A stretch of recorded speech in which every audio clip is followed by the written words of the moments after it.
Southwestern Family of Companies welcomes you to the Action Catalyst. Each week, our diversely and amazingly accomplished guests share their insights and inspirations to help us ignite our own. So let's invest attention together to breathe, to reflect and refocus, and decisively defeat that voice we call Mr. Mediocrity. Then let's enjoy moving forward to make a positive difference in our world. Privileged to be your host, this is Dan Moore. Welcome to the Action Catalyst. This is Dustin Hillis, CEO of Southwestern Family of Companies.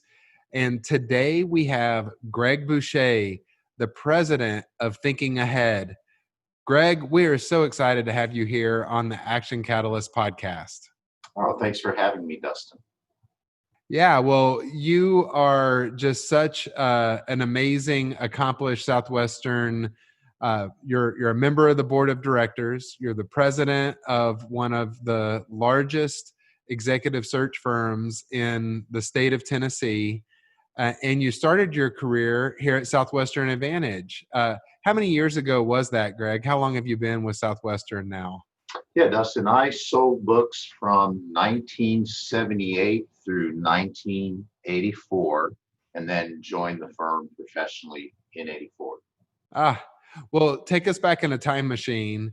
How did you find Southwestern? What was your life like before Southwestern? And then how did it change once you found Southwestern? Well, I played college soccer at the University of Florida, and the captain of the team was a guy who had sold books, and I would walk home from practice every day with him. And I didn't realize it, but for many months, he was attempting to recruit me to sell books. But I was such emotionally unintelligent that I didn't get it. And then one day it just dawned on me that he had been making a lot of money and learned a whole lot selling books. And finally the lights came on and I said, I want to hear about this. And that's when I went to my interview. And prior to that, Dustin, I'd always been a super hard worker, always active, always had a million jobs when I was in junior high and high school. I'd been working since I was 7 years old. I lied about my age to get a paper route and was delivering papers when I was 7. So how it changed my life is I finally got an opportunity to get paid what I was worth, to get paid in direct proportion to the value that I was creating for others. And that was a whole lot better than minimum hourly wage. Wow. And what were some of the things, like when you started with Southwestern Advantage, that caused you to think, man, maybe I want to stay here for longer than just a few years and build a career here? Yeah, that's a great point. So what really happened, Dustin, is after I got my master's degree, I had a career job lined up that wasn't even in business. I got a master's in public administration, and I was going to work with the Florida Aviation Administration. And that job fell through. And so I was on the hunt for another job. And right at that time was when the company was getting ready to start Southwestern Placement, right? The part of our company that places the Southwestern dealers in career jobs. And they flew me up here to look at that. And as I got to hearing the story about what could happen with this division, I began to realize how much I was like-minded, like the people who worked here, and the culture of being entrepreneurial, working in a meritocracy. I had forgotten in just 1 year how important those things are to me. So when I had a chance to see that after coming up here to interview, I realized, man, those are such draws. I almost didn't even care what the job was. I just wanted to be back in a right type of environment. Culture is more important than anything. Culture trumps strategy any day. So now tell us of your journey with Thinking Ahead. And at the time, what was the name of the company when you started, and what was the journey from there? Yeah, so My mentor, Carl Roberts, had launched Southwestern Placement in 1982. And that began to get traction. So I was the second person to come into the company. In 84 was when I started. And so for the first 6 years, we essentially counseled and placed the Southwestern dealers with a variety of companies. Some of them were sister companies, a lot of them were outside companies. Back then, IBM and Xerox were the Google and Apple of the day, and they would actually pay us a service fee to come interview and hire the Southwestern dealers. So basically, we functioned like a very high-end, very first-class college placement office.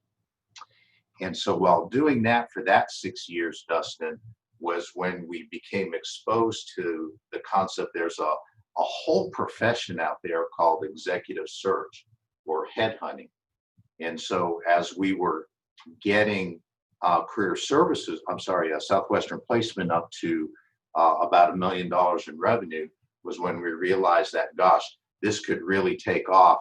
And that became a transition point, maybe an example of redefining possible, because that's when we realized that we could really grow this thing into a national type of organization. Does that make sense? It does. Yeah. Tell us more about that. And you mentioned Redefining Possible, and the book Redefining Possible that Southwestern Books is putting out is all about that. So tell us about the journey and also the struggle, because really that's what Redefining Possible is all about, is overcoming the barriers and breaking through belief barriers. So there had to be a lot of that as you guys were expanding into different verticals, and that'd be interesting to hear a few of those stories. Yeah, very much so. So just launching a search firm was difficult because, especially before, it was a very private industry. People were very, very guarded. There wasn't an abundance mentality.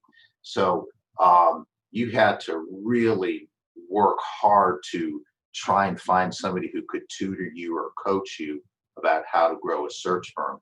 That's greatly changed over the decades, but it was a very closed private club back in the early 90s. So we would attend as many seminars as we could and rubbed shoulders with people that we knew to be successful search firm owners, and we were able to learn a lot that way. Part of the struggle was this: when we initially opened up the firm, Dustin, we were largely a sales house. So we worked with organizations ranging from the Inc. 500 to the Fortune 500, typically recruiting sales talent for them. As we were doing that, we began to realize there was some ceilings on ticket sizes, ceilings on opportunity. So we decided to branch out into other verticals. So that's when we started getting into banking, into legal recruiting, into nonprofit leadership, the life sciences and pharmaceutical industry. And each time we started into one of those areas, we decided to take the homegrown tomatoes approach. So rather than hiring existing talent who was already good at life sciences headhunting, we grew everybody from scratch. It's a longer row to hoe, but man, when the tomatoes bloom, they're beautiful, and they were all ours. So we chose to take that approach, and that has had a very, very nice payoff. Wow. So when you sum it up, we built a bunch of mutual funds. So at any one time, you may have a few sectors that are down, like nowadays with the pandemic. But for sure, that means other sectors are going to be up. And like a mutual fund, that gives you great opportunity, but also great protection. Tell us about growing these tomatoes, and on the leadership front, growing a organic team, doing millions of dollars, and in different sectors. Like you said, each one of those are really like their own business. And what would you say has been some of the biggest lessons that you've learned about leadership and growing other leaders within the business? Hmm. I feel like I have been schooled in that time and time again, and still have a lot more schooling to do. Um, Perhaps the key idea in growing our own people was this, Dustin. We knew we could teach the skills for people to be successful, because a great search person is a lot like a great attorney or a great surgeon, where it's a skill that's been honed and refined time and time again. Um, but we can't teach will. And half the secret to building the firm was finding those people who were willing to go to school to gain the skill, but they already had the will within them to Mm. be able to take this training and grow their piece of the enterprise. So tell us a little bit about that, and maybe expand upon it with this point of view. So you work with some of the best companies in the world, and you help place their key executives, key people with them. What would you say are the top traits that companies look for in candidates? So if you were to boil it down and think, there's a wide variety of people that listen to this podcast every week. So think through, okay, if I needed to develop certain skills or traits, what would it be that you say make the best candidates?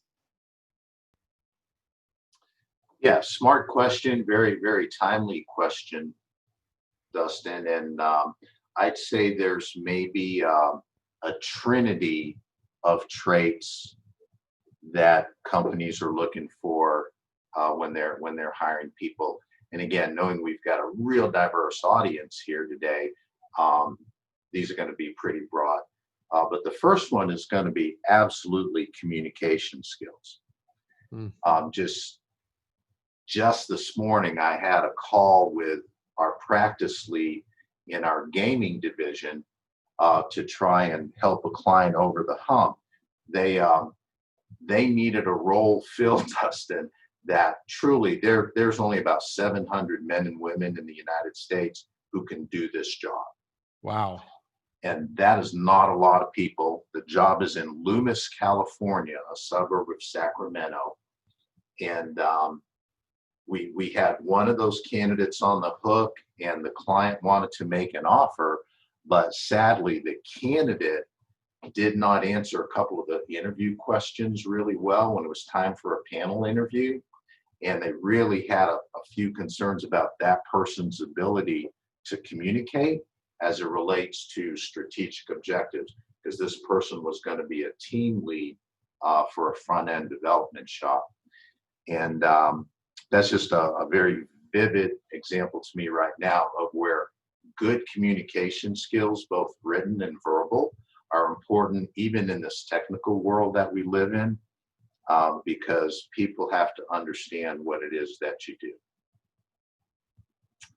I'd say the second thing that makes a candidate great is resiliency.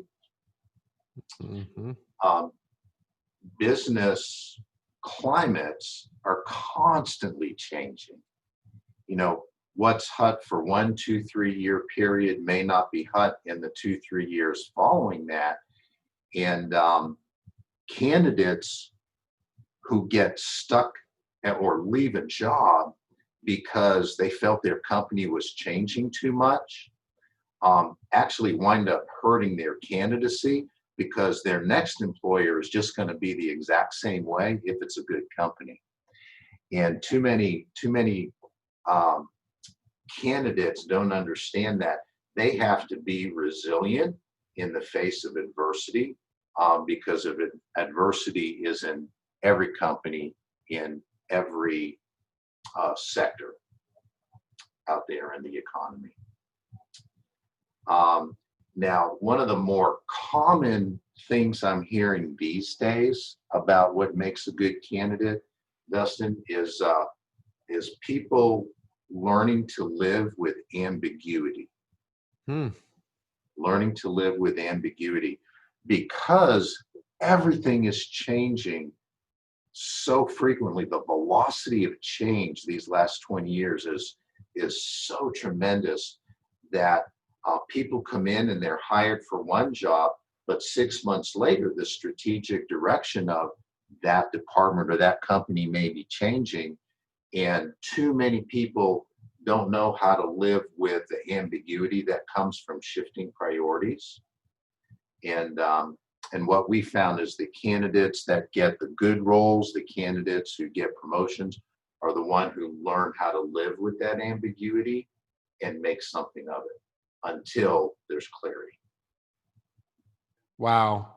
So communication skills, resiliency, learning to live with ambiguity. I would possibly call that flexibility, where they really are able to roll with the innovations and changes that are happening so rapid right now. So, Yeah, well said. man, that is fascinating, Greg. What would you say in terms of your finger on the pulse right now? What are some of the things that you're seeing where there's certain businesses that are growing and there's certain businesses that are not? Is there anything that you're finding interesting right now from your point of view with what's going on with people working virtually? And the world's changing. So do you have any interesting insights that the listeners might find fascinating from the number one executive search firm in Tennessee might have?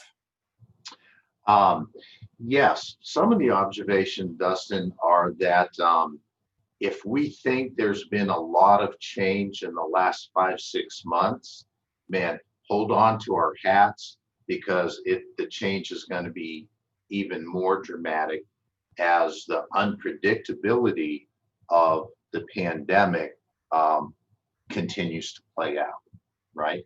So one of the things that I'm seeing now is so many organizations are now embracing virtual workers. Um, in the last month, we've written so many search assignments where it's been with existing clients, and they would normally be absolutely mandating that the new hire talent would have to report to one of their offices. And now the searches are all, this person can work from home. That greatly increases the talent pool for the organizations that have gone there, because now they're not bound by a limiting geographic boundary, right? So that's one of the things that we're seeing now, just this huge embracing of virtual work. And of course, everybody knows that that's going to have a downstream effect on commercial real estate, because a lot of organizations are already thinking through, man, do we need to maintain this square footage that we've had? Mm-hmm. Right? A couple of other things that we're seeing right now, those organizations that will cater to personalization are also seem to be growing. So I mentioned our gaming space and a search that we had in Loomis, California.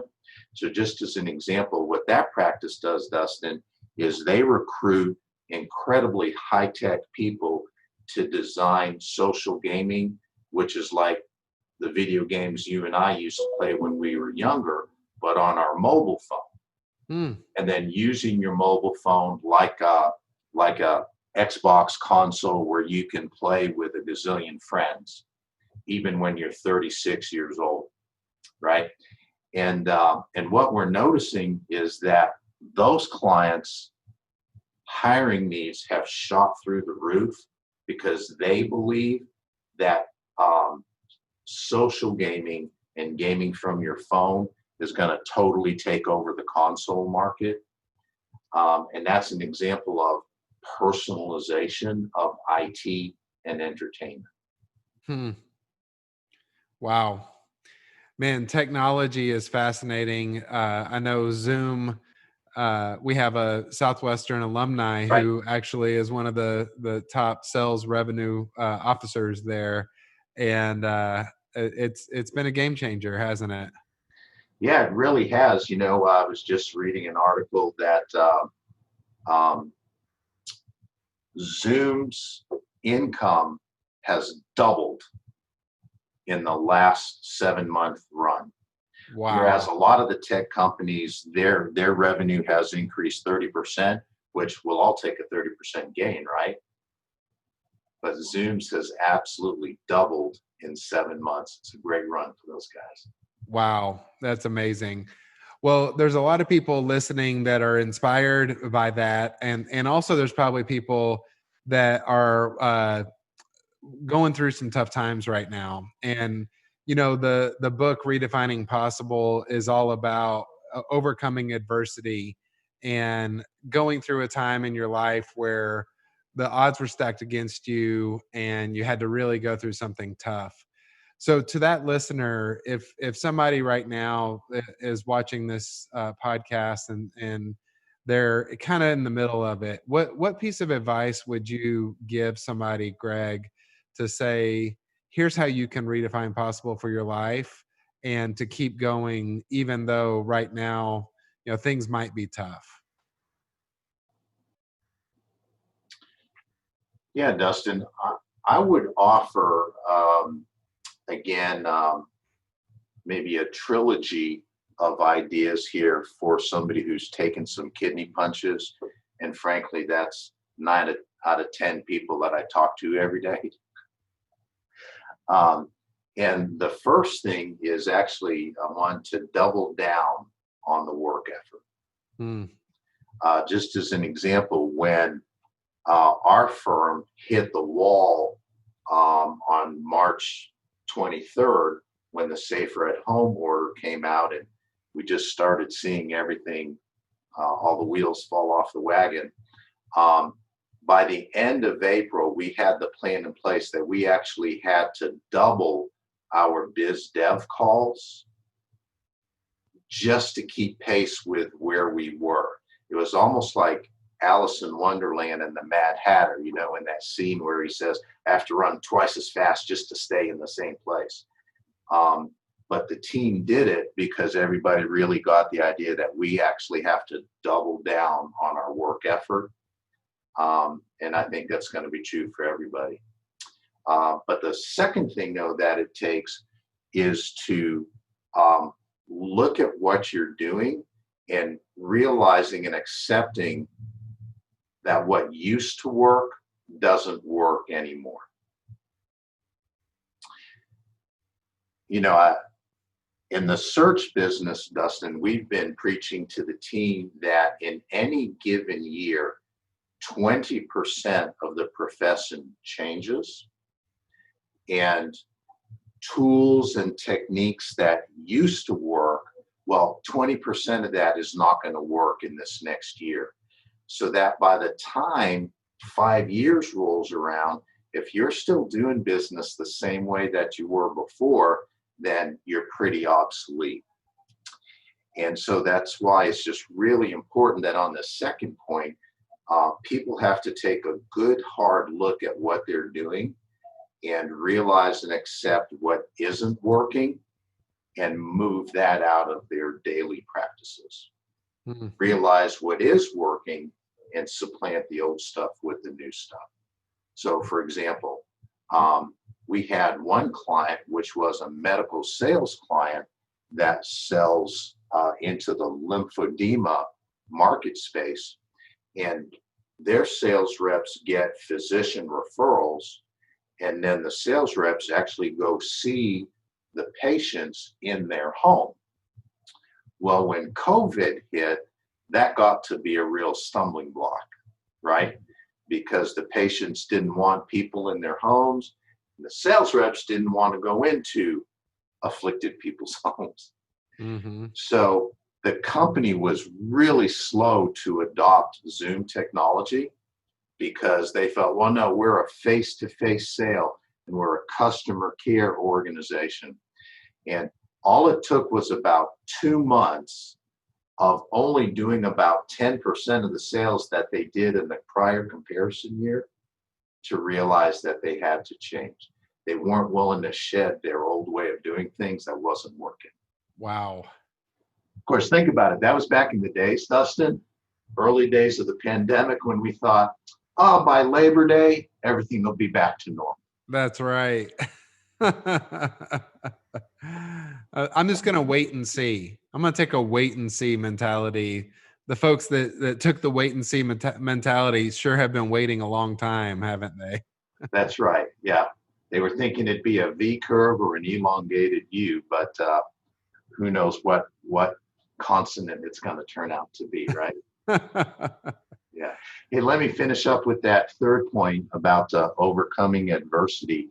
And the final thing, and man, this may be old school, but it's absolutely the value of persistence.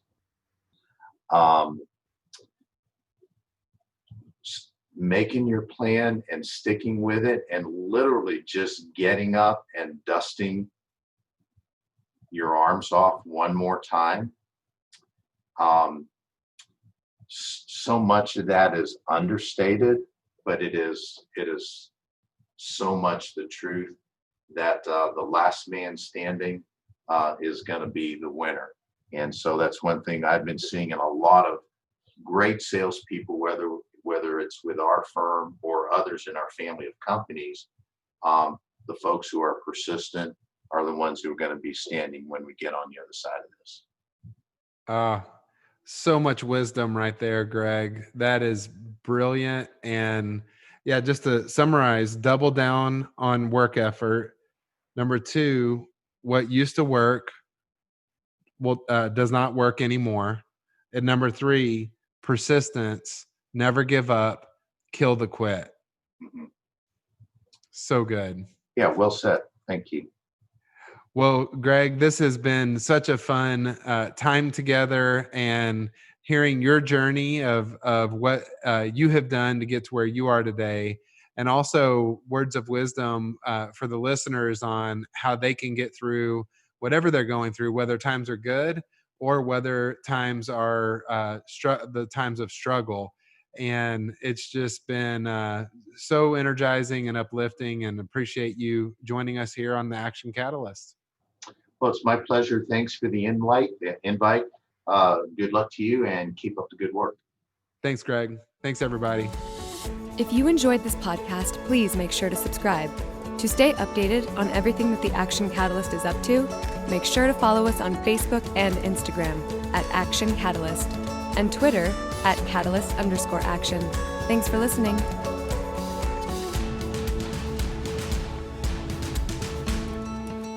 This episode is brought to you by Thinking Ahead. Thinking Ahead's diverse team of executive recruiters specialize in executive-level talent acquisition in the world's most competitive and sought-after industries. As an employee-owned company, Thinking Ahead has award-winning consultants widely recognized as subject matter experts in their respective specialties, including banking, life sciences, healthcare, nonprofit, IT and gaming, energy, legal, security, and sales. Since 1982, Thinking Ahead has built expertise and delivered results that keep their clients engaged year after year. They believe that recruiting is not a one-size-fits-all solution. Their wide-ranging expertise enables them to ask the right questions, arrive at the best answers, and deliver desired results quickly. They continue to excel on their mission to connect the right people with the right organizations at the right time. Visit thinkingahead.com to learn more about how our specialists can help you recruit top-level talent or serve as a trusted advocate in your career search.